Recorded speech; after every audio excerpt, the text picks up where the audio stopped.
Ocean Gate shouldn't have been doing what it was doing. I think that's pretty clear. I wish I had been more vocal about that, but I think I was unaware that they weren't certified because I wasn't really studying it. I wasn't really interested. Stockton Rush asked me if I wanted to go out there and dive this season. I wasn't interested.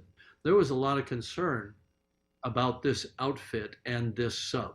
A lot of concern, even to the extent that I wasn't involved in it because I was making Avatar 2 at the time, but a lot of them got together and wrote a letter to Ocean Gate and said, you have to certify.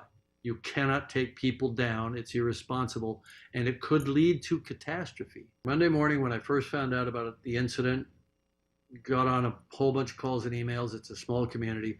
Within an hour and a half, I had the following information. They were on descent.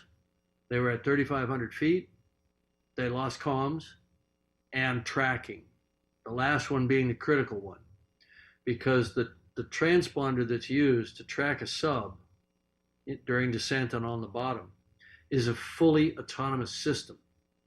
It's in its own pressure housing and it has its own battery power.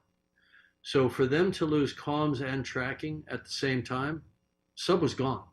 There was no question in my mind. For days, I tried to run other scenarios that could account for it. I could come up with nothing. So the next thing I did was contacted a few more people and managed to track down, there are acoustic networks around. Some are research, some are intelligence. We got confirmation within an hour that there had been a loud bang at the same time that that comms were lost. A loud bang on the hydrophones, loss of transducer or transponder, loss of comms. I knew what happened. Sub imploded. I sent emails to everybody I know. I said, we've lost some friends. The sub has imploded. It's on the bottom in pieces right now. I sent that out Monday morning. I never believed in that technology of wound carbon fiber, wound filament, cylindrical hull. I thought it was a horrible idea.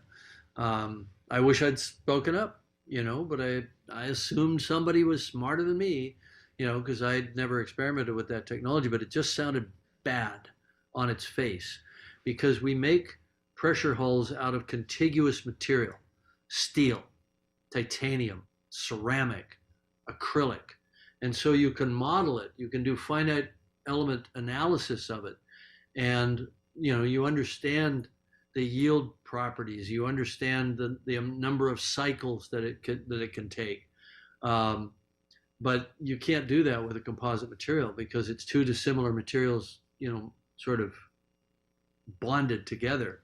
And so we all knew that the danger was delamination and progressive failure over time with microscopic water ingress and fatigue, what they call cycling fatigue. And we knew that if the sub passed its pressure test, it wasn't going to fail on the first dive.